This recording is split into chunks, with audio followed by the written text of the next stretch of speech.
Hey, how's it going today, everybody? Checking in today from beautiful Norfolk, Virginia. It is May 22nd. I am checking in here from a shipper. I just completed a load that was 2 pickups, 5 deliveries. Everybody knows I love those multiple stop loads. I don't know. I guess at this point I'm getting used to the BS, and honestly, it's kind of like the BS is kind of paying right now, so I do it. The main reason I get into doing these is because they're paying you to sit, more or less. It's not a lot of miles, but it's good money, and you kind of got to know how to work the clock as best you can to make these deliveries, because when they schedule these, they don't schedule them what's best for the driver. They schedule them to any appointment time they can get from the receiver. Like they're tough to get appointment times at some of these places sometimes, so they just take what they can get, and you got to work with it. So they're really not paying you to drive a whole lot. They're just paying you to figure out how to make deliveries on time, and sit and wait sometimes. I think it's worth it. And the rates on them have got a little better in the last couple, I don't know, maybe 3 weeks. They've gotten a little better because I think everybody at Pulls of Reefers went to Florida and California, and I'm not mad at that. You can have all that you want, by all means, as long as I don't have to go there. But yeah, so I picked the load up Saturday, and it came down through from Chicago. It was 2 picks right there together. They were maybe 15, 20 miles from each other.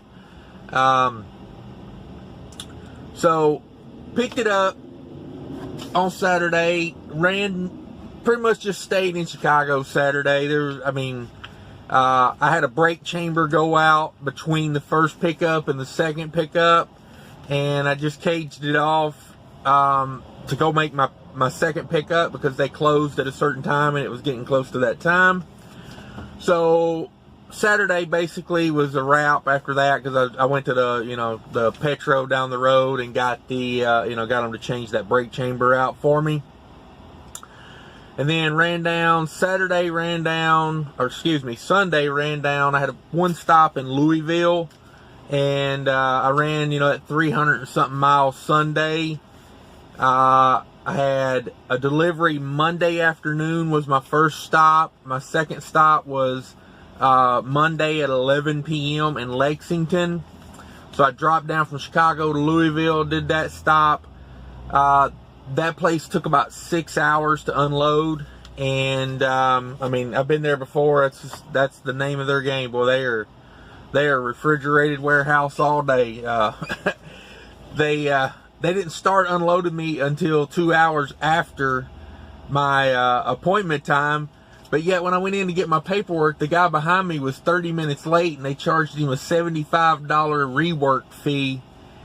And the guy specifically told him, well, you were late, and we have appointment times for a reason.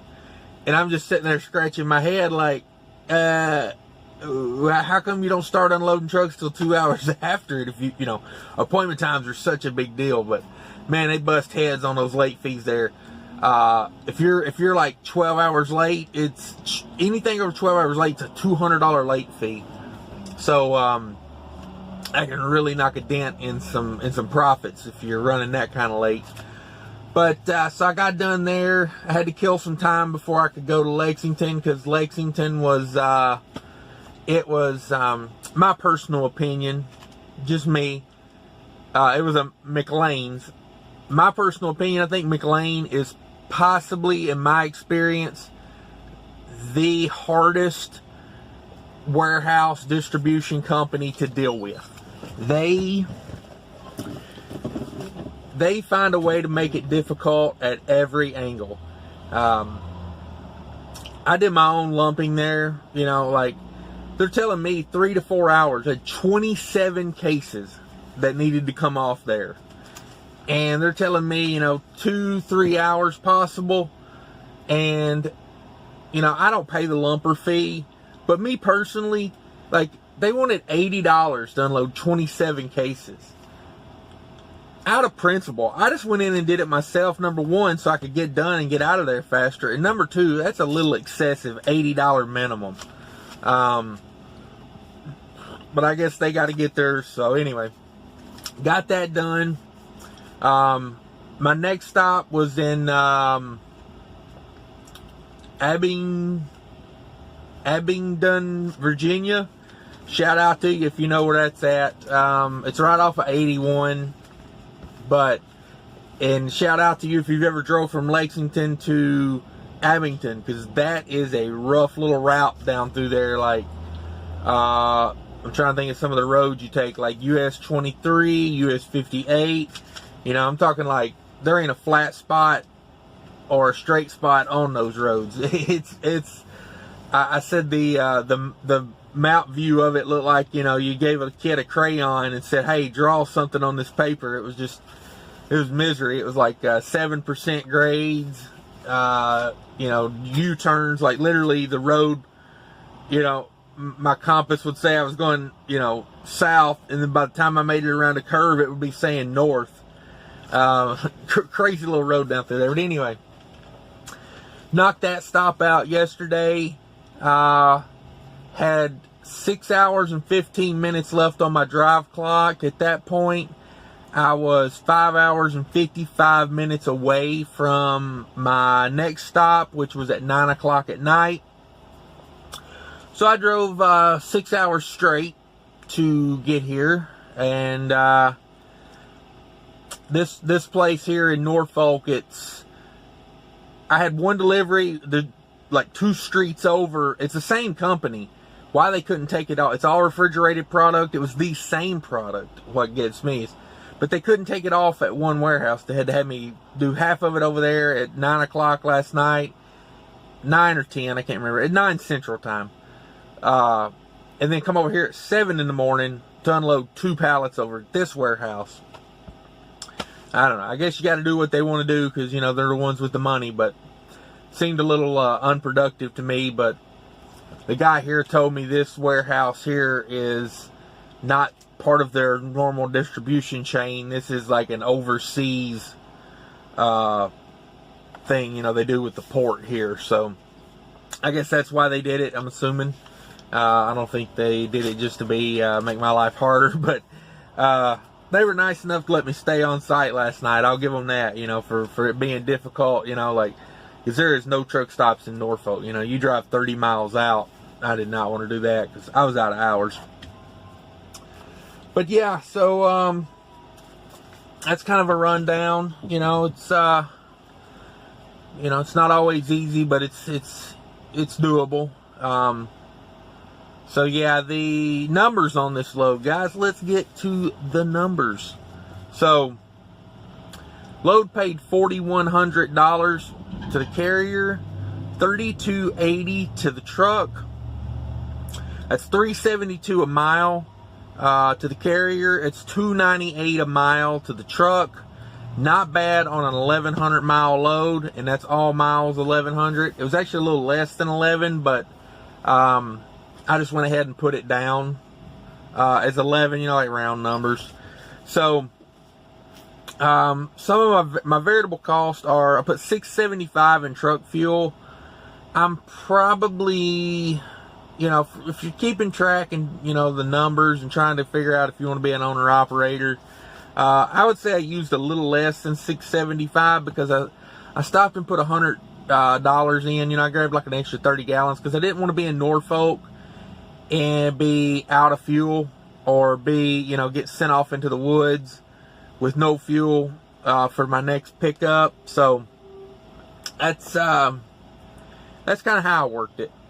And then let's see, $15 in DEF, $60 in reefer fuel. This was a 36 degree load, and it was, it got up into the 80s yesterday, but it was like low 80s, so it wasn't that big a deal. And I spent $5 on tolls, so $755 in variable cost brings my total after variable cost down to $25.25. on that, 2,525 for a 5-day run. Not terrible, not great, but and I feel like these loads should pay like this because they are quite the quite the pain in the butt sometimes. You know, you're dealing with a lot of different variables in these equations. You know, like warehouse number 2 doesn't care that I'm late for warehouse number 3 if they don't get done in, 3 hours. Warehouse number 4 don't care that warehouse number 5 is, closes at 5 o'clock. There's a lot of little things you got to work out. And, I literally call every customer as soon as I get the load, which I would recommend to anybody. If they give you a number that'll go to someone that will answer, call that number. Get that information. Makes your life a lot easier, because you can look at Google satellite view and you can think, oh yeah, this is the way I need to come in, or this, that, or the other, and you get there and it's like an address to an old warehouse that they rented 5 years ago. It's like, it just never hurts to call. But yeah, guys, I'm going to wrap it up there. Thanks everybody for watching. My subscribers going up, and I do thank you everybody that subscribed for that. If you haven't subscribed, please check me out and subscribe down there. Give it a thumbs up if you like it. And thanks everybody. Be safe and take care of each other out there. Later.